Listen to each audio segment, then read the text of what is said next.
warahmatullahi wabarakatuh. Alhamdulillah wassalatu wassalamu ala Rasulillah Sayyidina Muhammad ibni Abdillah wa ala alihi wa sahbihi wa man walah. La haula wa la quwata illa billah, amma ba'd. Yang sama-sama kita hormati dan yang Allah muliakan segenap admin komunitas hijrah sahabat sesurga, begitu juga para akhwat, para ikhwan, yang mudah-mudahan kita senantiasa mendapatkan taufik, hidayah, ma'unah dari Allah Subhanahu wa ta'ala. Amin ya rabbal alamin.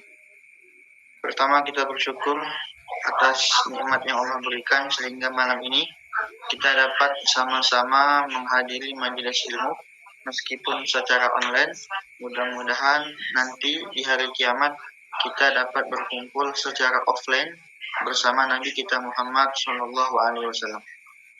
Kedua kalinya salawat dan salam tentunya tidak boleh kita lupakan, apalagi pada kesempatan kali ini kita akan mengkaji tentang hadis mulia dari lisan mulia Nabi yang paling mulia, Nabi kita Muhammad Sallallahu Alaihi Wasallam. Maka mudah-mudahan dengan kita mengkaji hadis yang mulia ini, kita mendapatkan kemuliaan dunia dan akhirat, dengan kita dimudahkan Allah mendapat taufik untuk mengamalkan hadis ini. Maka mari sama-sama kita bermujahadah ya teman-teman, bukan hanya teman-teman saja, tapi saya juga berusaha untuk mengamalkan. Setiap minggu kita insya Allah istiqomah satu hadis daripada kitab Arba'in An-Nawawiyah. Yang mudah-mudahan dengan kita mempelajarinya, kita dapat mempraktikannya ya setiap pertemuan. Mudah-mudahan bermanfaat, amin ya rabbal alamin. Melanjutkan pada kajian yang lalu, yaitu masuk pada hadis yang ke-16.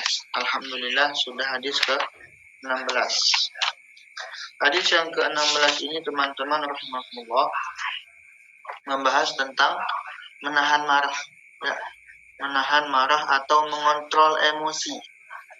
Disebutkan qala musannifu rahimahullahu ta'ala wa nafa'ana bihi wa bi'ulumihi wa fi daraini amin. Al-haditsus sadis asyar, hadis yang ke-16. An Abi Hurairah radhiyallahu an, dari sahabat Abu Hurairah radhiyallahu an. Anna rajulan qala lin Nabi sallallahu alaihi wasallam, bahwasanya ada seseorang ya, dia datang kepada Nabi lalu dia mengatakan kepada Rasulullah, ausini ya Rasulullah, ausini, berikan saya nasihat, berikan saya wasiat ya Rasulullah. Jadi dia minta petunjuk yang bermanfaat bagi dunia dan agamanya. Jadi yang dinamakan wasiat ini, dia ingin minta petunjuk yang mana petunjuk itu dapat menuntun dia pada kebahagiaan dunia dan akhiratnya. Maka Nabi Muhammad bersabda, qala la taghdab, jangan marah, kata Nabi. La taghdab. Faraddada miraran, orang ini belum puas, merasa belum puas, bertanya lagi, minta nasihat lagi ya Rasulullah, ausini ya Rasulullah. Nabi tetap mengatakan la taghdab. Akhirnya disebutkan dalam riwayat yang lain, yang diriwayatkan oleh Utsman bin Abi Syaibah, disebutkan di situ sampai 3 kali ya, sampai 3 kali. Sekarang kita bahas penjelasan dari kalimat la taghdab. La taghdab kita tahu semuanya artinya jangan marah ya, jangan marah. Dari kata ghadiba yaghdabu ghadban. Ya. Maka menurut Imam Muhammad bin Abdullah Al-Jardani ya, dalam kitabnya Al-Jawahirul Lu'lu'iyah, kitab yang saya baca ini ya, dalam kitab itu disebutkan pada halaman ke-153 bahwasanya kalimat la taghdab ini ada dua kemungkinan makna. Yang pertama, maksud la taghdab ini ya, maksudnya adalah jangan lakukan sebab-sebab yang mengarahkan kepada lil ghadab, kepada marah. Jadi jangan lakukan hal-hal yang menyebabkan marah. Nanti akan kita sebutkan poin-poin penting sesuatu yang dapat menyebabkan amarah itu muncul. Kemudian yang kedua, Yang kedua ini adalah jangan melakukan, ya, jangan marah ketika kita itu memungkinkan untuk marah. Artinya dapat melampiaskan marah. Kalau yang pertama ini, jangan lakukan sebab-sebabnya. Artinya antisipasi dulu, jangan lakukan supaya tidak marah. Tapi kalau ini jangan marah, artinya sudah timbul sebab-sebabnya. Tapi yang kedua ini, ya, kalau udah ada sebab-sebabnya, jangan marah. Jadi makna yang pertama, belum terjadi sebab-sebabnya, artinya jangan sampai kita melakukan sebab-sebab yang mengakibatkan kita marah. Kemudian yang makna yang kedua, kalau sebabnya itu sudah terjadi, maka usahakan jangan kita terpancing untuk marah. Ini artinya.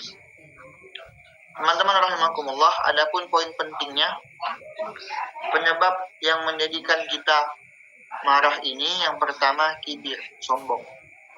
Yang sombong ini kan dalam hadis adalah al-kibru batarul haq wa ghamtun nas. Ya, kibir itu, sombong itu adalah batarul haq, menolak yang namanya kebenaran. Jadi kalau ada orang menasihati kita, kita tidak mau karena kita merasa, ya, kita yang lebih benar daripada dia. Artinya kita sudah sombong. Dan biasanya dari sombong inilah kita marah. Kenapa marah dinasihati? Karena kita merasa lebih baik daripada dia. Kemudian wahum tunas, meremehkan orang lain. Jadi ciri-ciri sombong ini, ya, menolak kebenaran dan meremehkan orang lain. Sehingga kalau sudah sampai meremehkan orang lain, ketika orang yang kita remehkan itu marah kepada kita, ya, kita juga akhirnya balik marah kepada dia karena menganggap kita yang benar, dia yang salah, begitu. Nah, ini makanya hendaknya kita melakukan nasihat Nabi la taghdab. Kemudian yang kedua adalah keinginan yang tidak tercapai. Jadi sebab yang kedua, keinginan yang tidak tercapai. Contoh, kita sudah berusaha, ya, belajar mati-matian untuk dapat nilai yang bagus. Teman-teman mungkin ada yang mahasiswa kuliah sudah bergadang malam tidak tidur untuk mengerjakan tugas, ya, tugas artikel, makalah dan sebagainya. Tiba-tiba tugas tersebut belum sempat dibaca oleh dosennya sudah ditolak, ya. Ini kan tidak sesuai dengan keinginan dia dapat nilai bagus, tapi jangankan dapat nilai, ya, gurunya saja sudah tidak mau membacanya, artinya sudah tidak mungkin tercapai apa yang dia inginkan. Marah dia. Maka yang seperti ini namanya marah karena nafsu.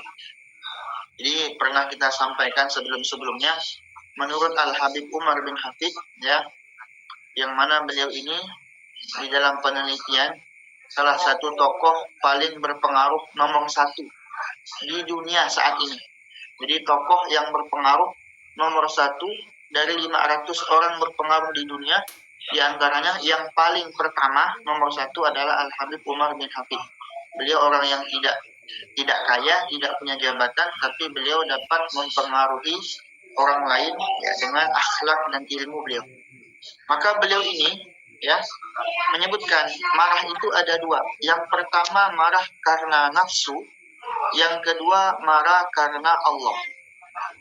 Marah karena nafsu dan marah karena Allah. Maka kalau kibir, kita marah, itu artinya marah karena nafsu, merasa lebih baik dari orang lain.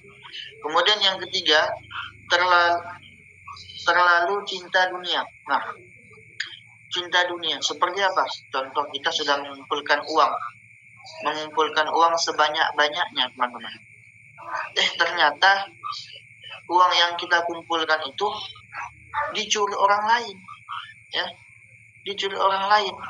Lalu kita marah, ya, marah karena uang itu sudah kita kumpulkan mati-matian, uangnya marah.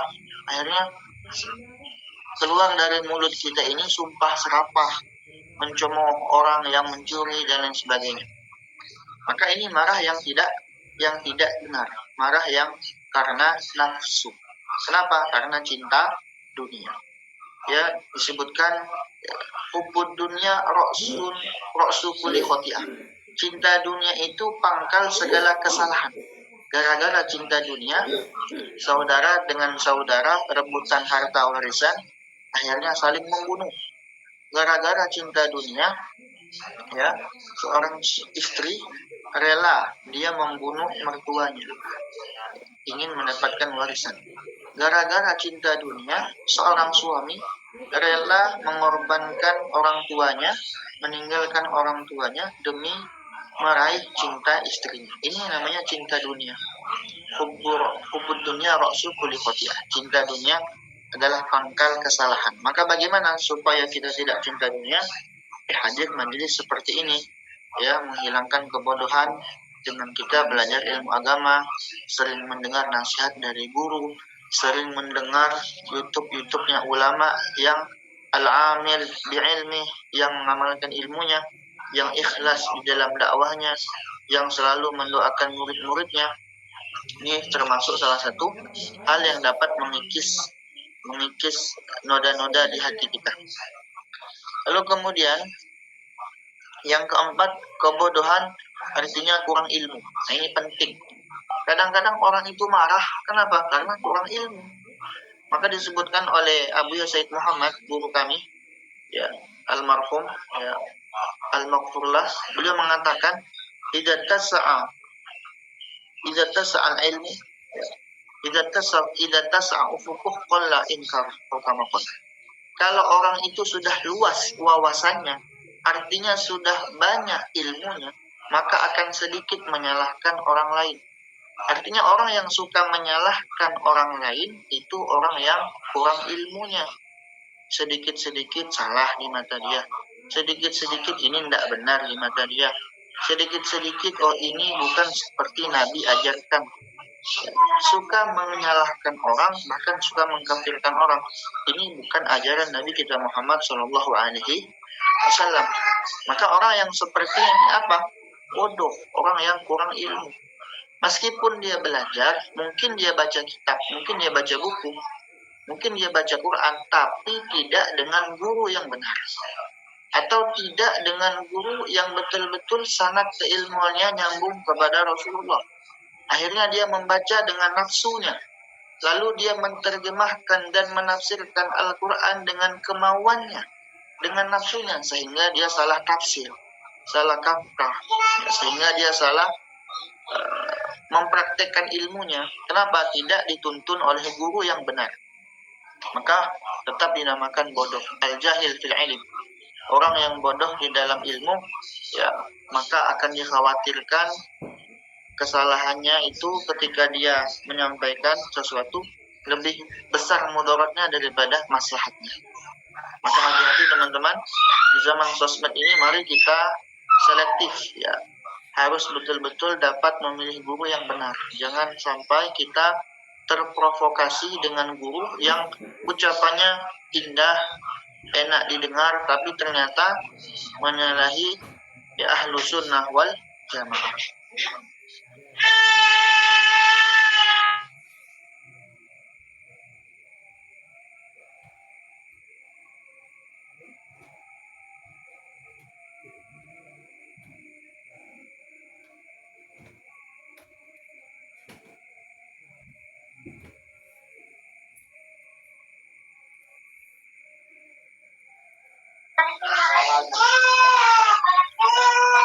Nah, lalu kemudian yang kelima, lingkungan dan pergaulan. Lingkungan dan pergaulan itu juga menjadi salah satu penyebab tercepat orang itu menjadi suka marah-marah. Mungkin dia hidup di lingkungan orang yang tidak pandai menjaga lisan, tidak pandai menjaga hati, sehingga dia juga terpengaruh. Makanya guru kami Al-Habib Segaf, Dr. Al-Habib Segaf bin Hasan Baharun, beliau pernah mengatakan, ya, al-bi'ah yughayyiru tibah. Yang namanya lingkungan itu dapat merubah karakter seseorang. Jadi kalau teman-teman hidup di lingkungan orang yang suka hobi sholat berjamaah, lama-kelamaan kita pasti akan sholat berjamaah. Awalnya karena malu, lama-kelamaan karena suka.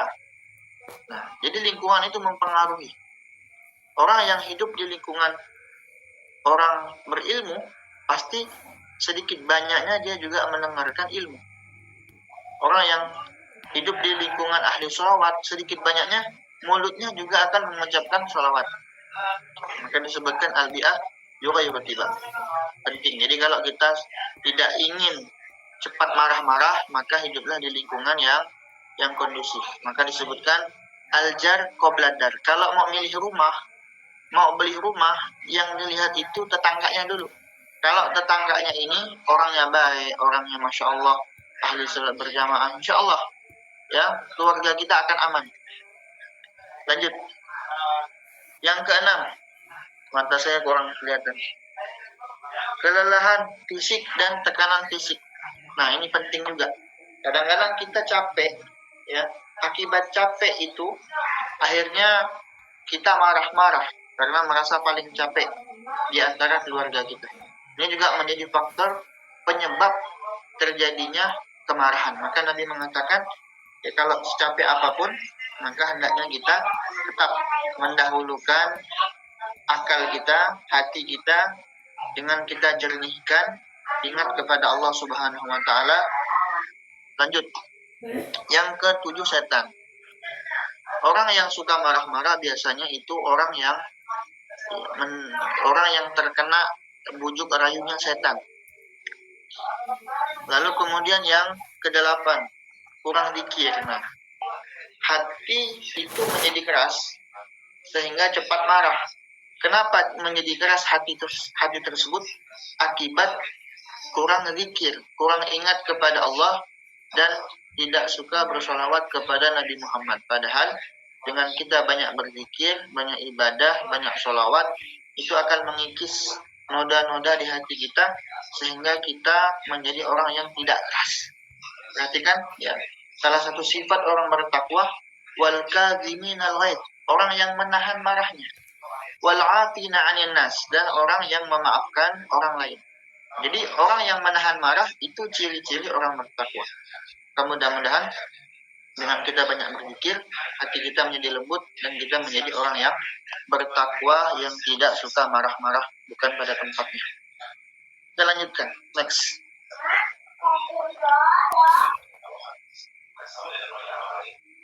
Nah, ini saya berikan tips seni mengontrol marah. Namanya seni ya, supaya indah didengar dan supaya mudah untuk diterapkan. Seni mengontrol marah. Mungkin teman-teman bisa membacanya. Ya, adanya pergaulan pengulangan. Jadi maksud pengulangan tadi, la taghdab, kemudian minta nasihat lagi. Nabi mengatakan la taghdab, minta nasihat lagi, la taghdab, sampai 3 kali. Ini menunjukkan bahwasanya ya orang yang marah-marah itu dapat membahayakan keimanannya, dapat membahayakan dunia dan akhiratnya. Maka Nabi mengulang-ulangi lagi, itu menunjukkan bahwasanya menahan marah itu penting dalam kehidupan dunia kita sehingga kita dapat bahagia di akhirat. Maka disebutkan termasuk daripada kaidah min jalbil masalih wa dar'il mafasid. Termasuk kaidah yang mendatangkan kemaslahatan dan menghindari yang namanya keburukan, mencegah keburukan. Kita bisa bayangkan orang yang menahan marah, artinya dia menahan dirinya untuk tidak melakukan perbuatan yang anarkis, perbuatan yang tidak pantas, yang mengurangi muruah harga dirinya. Maka itu mendatangkan kebaikan. Artinya, oh Masya Allah, ini orangnya ternyata bagus, tidak suka marah-marah. Ini kan nilai positif bagi orang tersebut. Orang yang tidak suka marah-marah itu lebih disukai oleh orang daripada orang yang suka marah-marah. Seperti kita punya bos kita ini baik, tidak suka marah-marah. Mulutnya, ucapannya selalu baik. Masya Allah, Alhamdulillah. Ini bagus. Berarti bos yang seperti ini adalah bos yang disenangi oleh bawahannya, tidak suka marah-marah. Begitu juga wadar il mafasid, dan mencegah dari keburukan. Akibat marah-marah yang dilampiaskan baik dengan ucapan atau tindakan, itu dapat menimbulkan keburukan. Artinya kalau tidak marah, artinya kita sudah mencegah keburukan. Kita lanjutkan. Ini hadisnya, silakan teman-teman baca sendiri. Lanjut, seni mengontrol marah yang kedua untuk menyingkat waktu. Ya. Nah, ini jadi seni mengontrol marah. Nah, juga marah ya teman-teman. Beliau marah. Makanya saya katakan marah itu ada dua. Marah karena Allah, marah karena nafsu. Kalau yang dihina itu adalah Allah dan sesuatu yang berkaitan dengan syariat Allah, ya, yang berhubungan dengan agama Allah, marah itu namanya marah karena Allah. Tapi kalau seumpama yang dihina itu kepribadian kita, ya, individual, maka marah yang seperti ini namanya marah karena nafsu. Kita marah tidak dihormati orang, marah karena nafsu. Kita marah karena dicemooh, dicaci maki orang, digibah teman. Kita marah karena nafsu. Kita marah ada orang yang tidak menghormati kita, tidak mau berbicara dengan kita, atau dia acuh tak acuh dengan kita, ya, sombong dengan kita, kita marah karena nafsu. Ini. Nabi juga mengatakan innama ana basyarun aghdabu kama yaghdabul bashar. Saya ini manusia, juga bisa marah, kata Nabi, sebagaimana marahnya orang lain. Tapi yang membedakan marah kita dengan marah Nabi, Nabi mengontrol amarahnya. Nabi mengontrol amarah. Maka di sini saya berikan 4 tips, ya, 4 cara praktis untuk mengontrol marah. Ini sesuai dengan tuntunan hadis.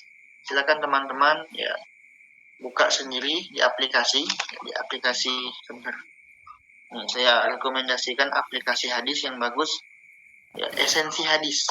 Aplikasi hadis yang bagus namanya Esensi Hadis. Di Play Store banyak, ya. Jadi silakan teman-teman cari. Di situ ada 4 hadis dan 4 cara bagaimana kita mengontrol amarah kita. Yang pertama, diam. Kata Nabi, diam, faskut, diam. Lalu kalau masih marah, diam, kata Nabi. Kalau masih marah lagi, diam. Jadi sebaik-baiknya menahan marah itu diam. Ya, seperti contoh, kalau teman-teman sudah punya suami atau yang sudah punya suami, ya, suaminya marah-marah, lebih baik diam. Jangan kita lawan. Karena api dibalas api, ya sama saja jadi api. Jadi kita harus menjadi air. Harus diam. Kemudian, begitu juga sebaliknya, kalau yang teman-teman ikhwan, istrinya marah-marah, maka lebih baik diam. Atau ibunya marah-marah, ya, bapaknya marah-marah, maka lebih baik diam. Maka itulah yang dilakukan oleh guru kami, Abu Ya Al-Habib Hasan bin Ahmad Bahrun. Dikatakan oleh ayahandanya Al-Habib Ahmad Bahrun, beliau mengatakan, saya melihat Hasan ini, ya, tidak pernah marah, tidak pernah melawan. Meskipun saya marah-marah kepada dia dengan sesuatu yang tidak benar. Jadi marah yang memang bukan salahnya dia, betul. Tapi beliau tidak marah balik, enggak. Beliau tidak membalasnya dengan marah juga, tapi beliau diam. Nah, ini termasuk mengamalkan daripada hadis ini. Dan yang kedua, kalau kita masih, ya, tidak dapat mengontrol, maka kita ucapkan mohon perlindungan kepada Allah dengan a'udzubillahi minasyaitonir rajim, sambil mengelus dada, a'udzubillahi minasyaitonir rajim, atau istighfar, astagfirullahaladzim, zikir. Kemudian yang ketiga, berwudu. Kata Nabi, kalau misalnya kita marah itu dari setan. Setan itu dari api. Api itu bisa padam dengan air. Maka kalau kita marah, berwudu, kata Nabi. Kemudian yang keempat adalah mengatur posisi tubuh. Artinya kalau kita, ya, marahnya kita dalam kondisi berdiri, maka Nabi memerintahkan untuk mencegahnya supaya amarah itu meredah dengan cara duduk. Kalau seumpama kita itu marahnya dalam kondisi duduk, maka untuk mencegahnya hendaknya kita berbaring. untuk mereda marah tersebut. Lanjut, next. Nah ini ya, kita pembahasan terakhir kita mengambil hikmah dari kisah solihin. Jadi harapan saya teman-teman rahimakumullah, hadis yang ke-16 ini, semoga pembahasannya ini ya, kisah yang akan kita sampaikan ini dapat bermanfaat bagi teman-teman dan dapat teman-teman ambil hikmah, ambil sebagai pelajaran sehingga dapat kita terapkan dalam kehidupan kita sehari-hari. Pertama yang akan saya ceritakan sedikit kisah tentang Hubabah Khadijah binti Muhammad Al-Hindwan di dalam mengontrol amarah dengan baik. Mungkin bagi teman-teman ya, ini sudah saya spillkan gambar bukunya. Mungkin teman-teman yang ingin memiliki buku ini, silahkan teman-teman kunjungi di toko Oren. Ini cetakan Dalwah. Mungkin teman-teman yang pernah mendengar Pondok Dalwah, beliau ini namanya Sang Khadijah Zaman Now, atau yang kita kenal Hubabah Khadijah Al-Hindwan, istri daripada guru kami Abuya Al-Habib Hasan Baharud. Beliau ya Masya Allah, wanita soleha, wanita yang susah untuk ditemukan di zaman sekarang, mungkin bisa menjadi inspirasi bagi kita. Di mana akhlak beliau ini, beliau terkenal dengan orang yang tidak suka marah dan tidak pernah marah. Ya, baik ketika suaminya melakukan apapun, tidak pernah marah. Anaknya nakal, tidak pernah marah. Marahnya itu pun paling mendidik, ya, marah yang terkontrol begitu. Tapi beliau tidak pernah melampiaskan marahnya dengan mengucapkan kata-kata yang kotor, atau dengan memukul sampai berdarah, tidak pernah. Intinya beliau itu disiplin orangnya. Bahkan diceritakan pernah suatu ketika beliau pulang dari Sumeneb, ya, pulang dari Sumeneb bersama anak-anak dan bersama suami. Ketika itu anak beliau baru 3. Yang pertama ada Al-Habib Zain, Abuya Al-Habib Zain yang sekarang menjadi Mudirul Ma'had ya, Pondok Dalwah. Kemudian ada Al-Habib Segab bin Hasan Baharun. Kemudian ada adik beliau yang paling bungsu namanya Al-Habib Thohir yang sudah almarhum. Jadi meninggal ketika kecil. Dimana ketika itu barang bawaan itu banyak sekali.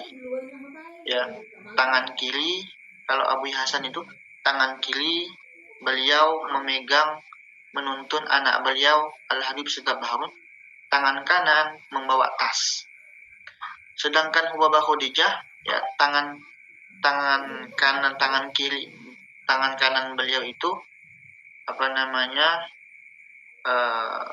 tas, tangan kirinya tangan kanan beliau menggendong bayi, menggendong anak kecil Habib Thohir, sedangkan tangan kiri beliau menuntun anak beliau yaitu Abuya Al-Habib Zain. Sedangkan tas itu dibawa oleh Al-Habib Zain. Jadi banyak barangnya. Naik bis. Setelah naik bis, turun beberapa saat kemudian baru ingat ternyata ada satu tas yang ketinggalan di mobil, di bis. Di mana di tas tersebut terdapat perhiasan Al-Mukarramah Al-Hubabah Khadijah binti Muhammad Al-Hindwan. Jadi ketinggalan. Maka Abu Hasan ini kaget. Akhirnya beliau cepat-cepat mengejar bis tersebut, tapi tidak dapat terkejar. Akhirnya beliau mencari alternatif yang lain, yaitu mencari tukang ojek untuk pergi ke stasiun bis yang ada di Surabaya, Bungurasi. Sampai di sana ternyata juga tidak menemukan. Akhirnya pulang dalam keadaan tangan hampa, artinya tidak membawa tas yang ketinggalan tersebut. Kita lihat bagaimana ekspresi daripada Al-Hubabah Khadijah. Beliau tidak masam wajahnya. Beliau tidak menampakkan beliau itu marah, tidak. Dan beliau juga tidak menampakkan sesuatu yang membebani suaminya, tidak. Mungkin kalau normalnya wanita sekarang marah-marah. Kenapa ditinggalkan, kenapa begini. Tapi beliau tidak. Beliau diam, bahkan beliau senyum. Kata beliau, sudahlah, itu mungkin bukan rezeki saya, kata beliau. Mungkin ini ada hikmahnya. Ya, kita ambil saja pelajarannya. Begitu. Jadi orang yang soleh atau solehah tersebut, ya, di setiap kesulitan, di setiap keadaan, dia selalu menjadikannya sebagai nilai pahala. Ini yang dinamakan orang cerdas. Ya, orang cerdas itu bukan orang yang pintar menghitung atau apa enggak, tapi orang yang bisa menjadikan dunia ini sebagai sarana menuju akhirat. Jadi setiap kondisi orang soleh itu bernilai pahala. Seperti tadi mempraktekkan sabar, artinya menahan amarah. Ya. Lalu kemudian cerita yang kedua, Abu Hasan bin Ahmad Bahrun. Nah, ini beliau juga pernah disebutkan nih, kalau teman-teman ingin memiliki bukunya, ini ada di toko oren juga disebutkan itu, bahwasanya beliau pernah ketika itu beliau sedang menggunakan gamis, menggunakan baju yang bersih, yang rapi, kemudian beliau ingin pergi ke kantor. Ternyata ketika beliau hendak masuk ke kantor, ya, tiba-tiba ada santri dakwah di zaman dulu, ya. Santri dakwah itu yang buang air di depan kamarnya. Jadi waktu itu 2 lantai. Lantai bawah itu kantor, lantai atas itu adalah kamar. Maka disebutkan ketika santri itu ingin buang air bekas cuci piring di depan kamarnya, ternyata air tersebut jatuh, tumpah, terkena daripada bajunya Abu Al-Habib Hasan bin Ahmad Bahrun. Maka reaksi beliau tidak marah, beliau tidak teriak siapa yang menjatuhkan air, tidak. Beliau balik badan, pulang ke rumah, mengganti baju yang basah dengan baju yang kering. Bahkan tidak memanggil siapa tadi yang membuang air tersebut. Nah, ini mengamalkan wal kaziminal ghaidh, orang yang menahan amarah. Ya. Kita lanjutkan.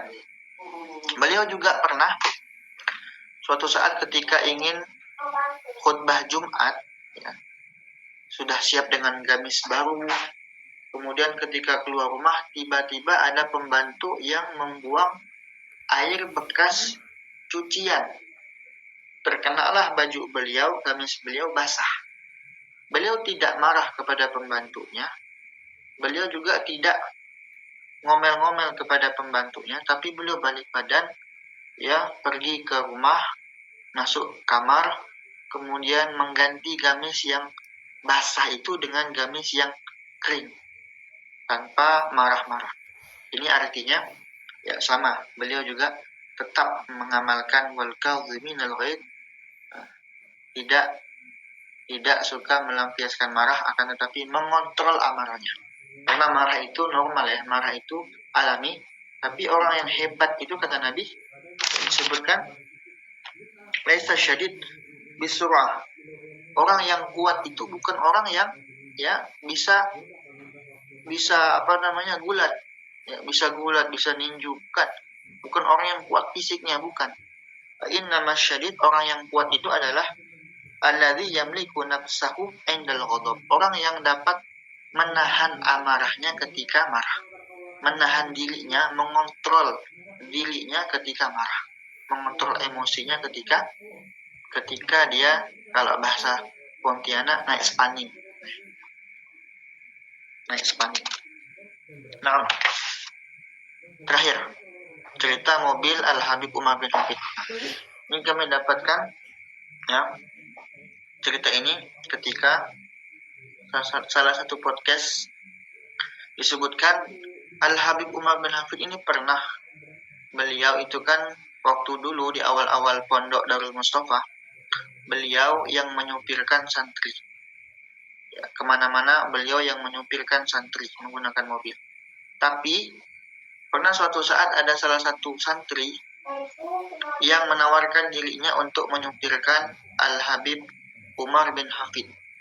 Akhirnya diperbolehkan.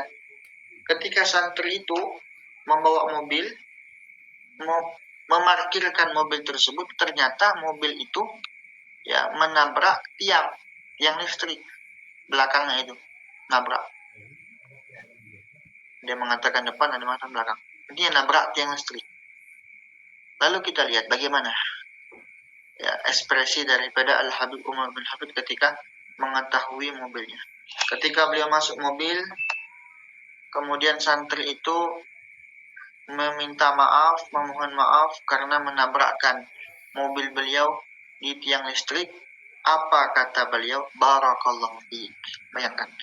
Jawaban beliau barakallahu fiik dengan sambil senyum lalu mendoakan barakallahu fiik. Bukan seperti kita marah-marah dengan muka yang masam, tapi beliau membalasnya dengan senyuman, bahkan mendoakan. Inilah didikan kami, didikan guru kami Buya Al-Habib Segaf bin Hasan Bahrun. Kata beliau, kalau anak kita nakal, ya anak kecil atau anak yang udah gede, kalau nakal, kalau kita mau marah kepada dia, jangan ucapkan kata-kata yang tidak baik, ya. Dengan kita mengatakan anak setan nih, anak jin, jangan. Tapi ucapkan dengan doa, barakallahu fiik, Allah yahdik, ya, hadakallah. Ini supaya apa? Supaya ada nilai pendidikan dan ibadah di dalam tarbiyah kita kepada anak itu. Lanjut Kak. Nah, kesimpulan pembahasan hadis ke-16. Marah itu adalah sifat alami bagi manusia. Marah bisa berpahala jika kita salurkan pada perkara yang dianjurkan untuk marah. Al-Quran diinjak-injak, marah. Masjid dihina-hina, marah. Kemudian Nabi Muhammad ya dihina-hina, kita marah. Itu marah yang berpahala. Ya, ulama dicemooh, dicaci maki, kita marah. Namun bisa tercelah jika tidak kita kontrol. Ini salah tulis ya, mohon maaf sebelumnya. Kontrol dengan baik. Nah, seperti marah ketika kita tidak dihormati, tidak dipuji, dan lain sebagainya. Wallahu a'lam bishawab.